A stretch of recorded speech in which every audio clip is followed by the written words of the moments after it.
Hello, Turtle Monkey here. Today we're going to pick this Brinks 60mm lock. I believe it is only like a 4-pin lock. It's nothing fancy, but it's heavy as heck. Like, it's a big old lock. Let's get this puppy viced up real quick. And of course, pick it real quick. Get the glare off of it.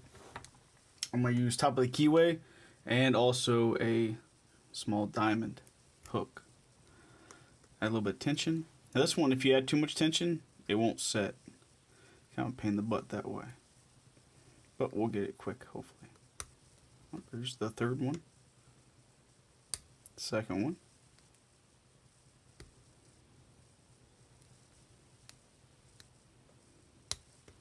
First one, and hopefully should be the last one. Where is... There it is. Ease up on tension. No, ain't that one. Which one is it? Is it this one? One of them I did not set really well. Could be the first one. Or second one. Or none of them. Which one is it?